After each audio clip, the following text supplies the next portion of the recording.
السلام عليكم ورحمة الله وبركاته. سودوا صاحب العاوية بديد وجودن بيه قدر آدو حساب بدن وأحربنا قصة قطوة برنامج كنا وأهين آدو عشاي بدن وكل عري وننقل ليراه ويسوق مركز كسوتشيدا أما قبيل كيس مركز يحي بيشي أبسماء أوجادين مجلس وحلوي لواعي دروس وننقل ليراه يسوق مركز مجال هرجس كل شيء ونين هو يدينا كسوتشيدا بيشي إذا جله جرحجة الصندارات دي xaaskiisuna waa gabadh ka soo jeeda beeshii Sacad Muuse ee carruurta u dhashay waa nin aad u reer Somaliland oo isagu Somaliland ka tirsan dabcan nin marka dhulkii laga leeyahay ma aha ama loo sheegi karo balse arrin aad u cajaa'ib badan baa dhacday oo ninka ka soo jeeda beeshii ogaadeen iyadoo waliba marka qabiil loo sheeganayo waa markii labaad ee marka lagu dhacayo waa airportkii Hargeysa ama madaarkii marka Hargeysa waa magaaladii Hargeysa isagu marka ku dhashay hooyadii ahayd beeshii ciida gale oo nin isagu madaarkii marka iskabale ah ayaa haddana waxa dhacday isagii marka qabiil ahaan marka loo soo beegsado waa nin ganacsada ah oo alaabaha bagaashka marka soo dajiya oo magaaladii Jigjiga iyo Kilka Shabeelle caasimadeedii marka uu iibgeeya oo markii labaad ee madaarka Hargeysa marka kala soo dagay alaab bal ninkan iyo hawsha ku dhacday ama dhaca iyo boobka hadda marka magaaladii Hargeysa ka taagan oo mid aad u la yaab badan ah ama arrin aan marka hore u dhicin وقبيل وانين اسو marka hooyadii ciid gal tahay xaaskiisu ay tahay beeshii Sacad Muuse Hargeysa ku dhashay ku weynaaday oo haddana bal marka loogu hanjabayo adoo ogaadeena sideed Hargeysa marka wax wala soo dagaysaa oo arrin aad u la yaab badan waa gudnimo ayaa ay noqonaysaa wax aynu maqalnay oo aynu aragnayna maaha waa arrin aad u la yaab badan bal ninkan horta marka ugu horeysa iyo airportka sida loogu dhibayo bal meeshaan ila baa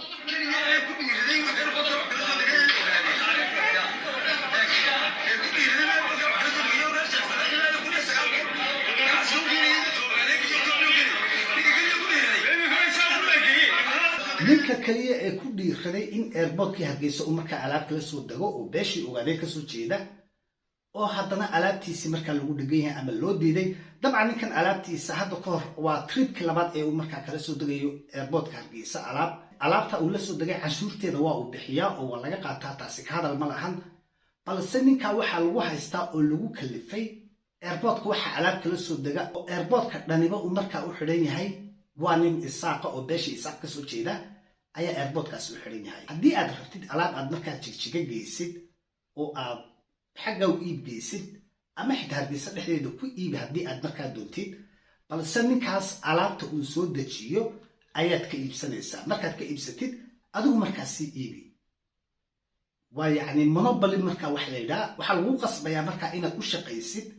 ama nin meesha fadhiya inaad faa'iidadii isaga markaas siisid adiguna aad shaqaysid waa arrin aad u la yaab badan alaabta markii uu la soo dagay maalintii hore waxa uu sheegay in lacag aad u tiro badan oo tii cashuurta marka la bixinayay ah in isaga marka laga qaaday oo cashuurtu 25 milyan buu sheegay oo Somaliland bas 24 isaga maalinta waxa laga qaaday waa lacag ilaa iyo 34 milyan ah oo lagu qasbay cashuurtu way ka badnayd balse waa lagu qasbay isaguna mid kale waa laftiisa lacagta xaq darrada ah ee laga qaaday waa uu ogolaaday si alaabtiisa marka loogu fasaxo maanta marka soo gaadhay waa tripkii labaad ee isaga marka alaabtiisa soo dageysay sidee ayaad adoo marka ogaadeen ah Hargeysa alaab gula soo dagi kartaa ayaa ninka lagu qabsaday bal hadalkiisa aynu soo dhageysana hal mar ali cashuur alaab la soo dagay oo laga qaaday extra tax waxa lagu cashuur lahaa cashuurta saxda ee sharciga waxa ahayd marka iyadoo lagu duulay keetiga la soo dagay 24 milyan oo shirka Somaliland ahayd si ganacsiga leyn casiyo dib loo soo digin ayaa wax laga qaaday 3 milyan oo Somaliland shilma tiin haliban ku ahaa markii arkeen ku istaagay alaabta isaga timi ayaa alaabtan lama ogola inaad gudaha geliso waxa ku alaabtan gudaha ma gelinayo waa soo iibsaday diyaarad ma soo saari kargo waa laga qaaday intaas oo kuna airportka keenay waxaan doonayaa deegaankaygii oo dalkaygan alaabta u geeyo waxa lagu nin baa xiran tahay haddii ninka ay ciidda Somaliland xiran tahay aniga ma taalo alaabta airportka cashuur waxa aad u la yaab badan de meeshii markaa sharciba kama shaqeeyay war dawladii Somaliland ee markaa uu cirro hogaaminayay iyo sharcigii iyo systemkii shaqeynayay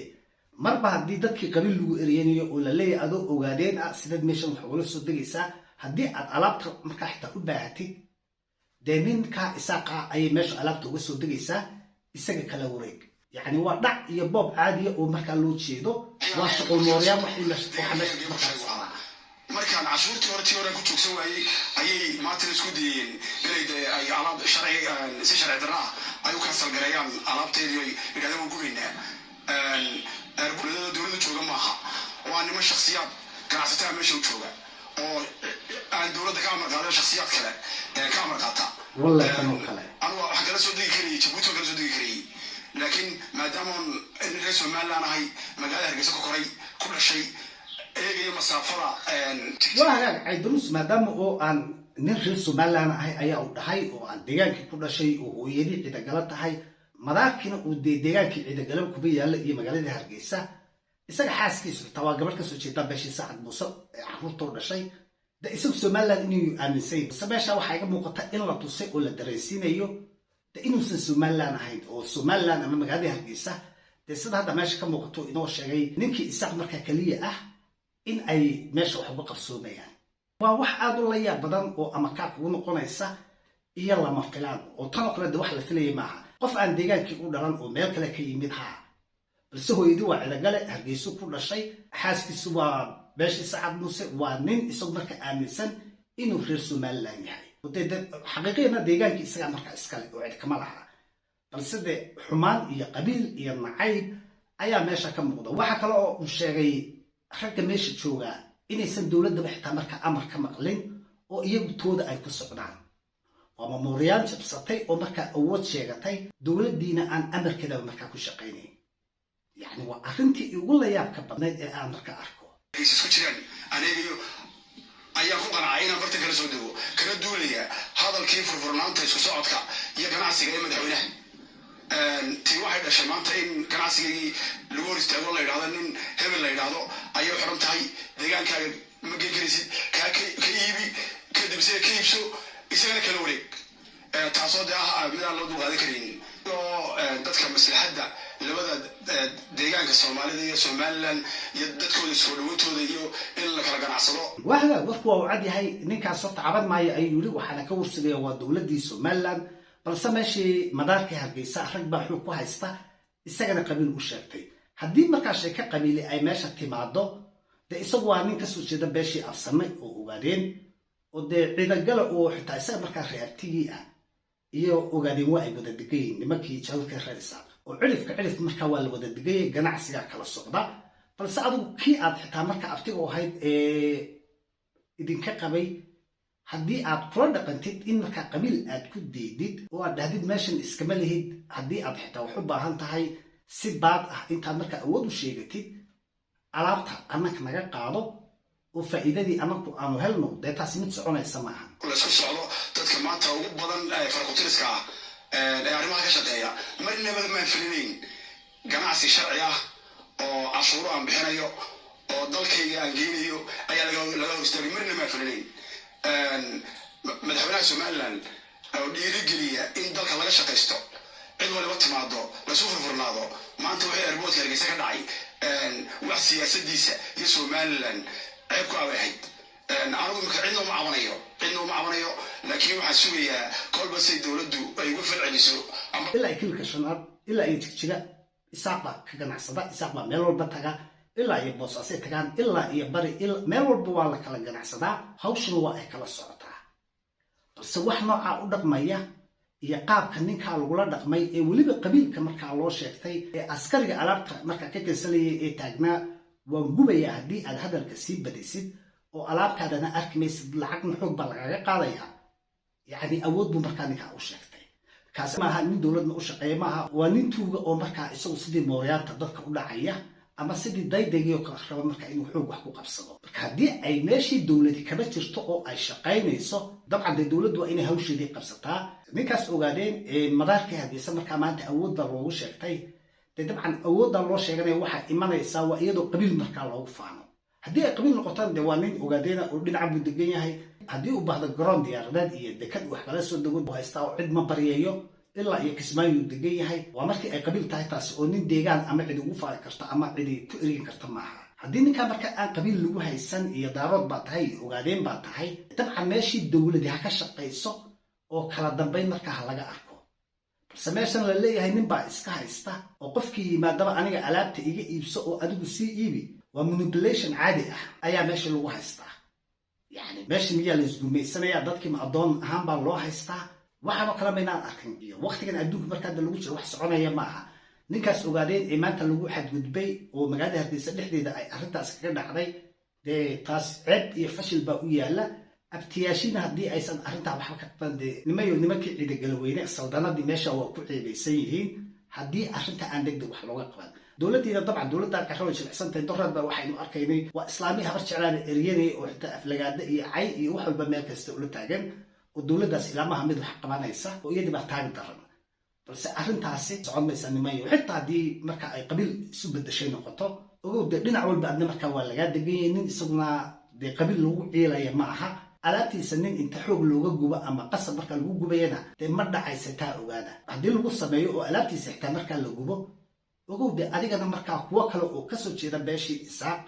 أي طبعا يجو جناح الصعودة أما دي جواديدو ده أما جناح السعودي مركا لو جوجا قول واحد ودبيا واليد بيد انت اتسميسيد شرط يا خير با adigana marka waa lagu sameeynaya adiga iyo familkaaga ama dadkii marka aad ka soo jeeday ee aad matalaysay balse xaqdarrada iyo sharci darrada meesha ka dhacday dabcan eedaas oo dhanba dawladda cirka iyo systemka meesha ka shaqeynaya madax u saaraya marba hadii ay dawladda shaqeynayso booriyaantaas in ay dadka dhacaan oo waliba qabiil inta marka loogu hanjabay leeyahay adoo ogaadeen meed Hargeysa ku hadlaysaa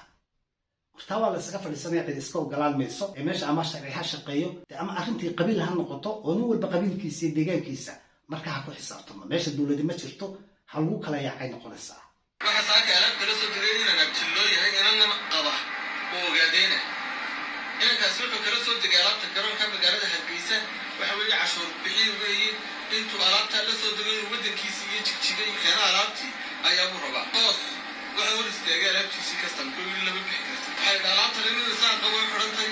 نساق قبل سود الشيء وحوي نكا يساق قم بتكي يكسكرتا كجبني توبيا ربي لكن سألب نلو قاعدين كانوا سود تجيب مداركا وأنت مداركا لقى السوق قاعدين توبيا لقيني ما شفت بالربي حرانو عشان بحياني وحوي اللي سكيم هيستا شرعية بان مرايوك وتربان وحي بواحد وواحد مدارك سود تجيب المدار يعني عشورة ضل كي يجيبان بيسني يعني واحد دارات نكا يساق بفرنتي واحد نكا يساق بفرنتي هاي haddii aad yeeli weydo inaad ninka isaaq alaabta ka iibsatid oo adigu aad markaa jigjigo u iibgeysan weydid dee alo indhahaagu shan yihiin baanu alaabta gubaynaa bartaana waad ka baxaysaa waxaa saasoo dhan loogu samaynaya maxay tahay dee dabcan waa qabiilka uu markaa kasoo jeedo oo aan deegaankii iyagu markaa deganayn balse dadku ma kala fogee ninka hadda saa loo dhacayo ee la boobayo waa nin kasoo jeeda meeshii ogaadeen waa nin Mustafa Cagjar inaadeerkiisa ciida gala iyo habaryonis iyo ogaadeenna waa safbaysa wada degan yihiin waxamed airportka haystaana dabcan waa cirro reerkiisi marka dad sheeganaya oo ayagu meeshii awood u sheegtay balse waxay ku dhamaatay in arki doona arrinta meesha ka dhacday magaalada Hargeysa arrintaasi waa dhaqan xumo waa in midnimo waxa laga soo garbaxo ninkaana xaqiisa la siiyo taas oo ku eg tahay dawladda cirana nimayahu arrinkeeda ma fahmin hadii ay qabiil noqonaysana ha cadayso hadii kale oo wadanka sharci lagu xukumayo iyo kala dambeyn de meesha waxba ugu jeednay meeshaana waxa laga sameeyo video kuma raagayno ninka awaadeen in marka maanta magaalada Hargeysa lagu dulmiyay oo lagu dhacay awoodda loo sheegtay qabiil ahaanna marka lagu xumaynayo bal wixii abdeyda ku soo kordhin arki doona video markaas aan kaga tagayna wassalaamu calaykum wa rahmatullaahi wa barakaatuh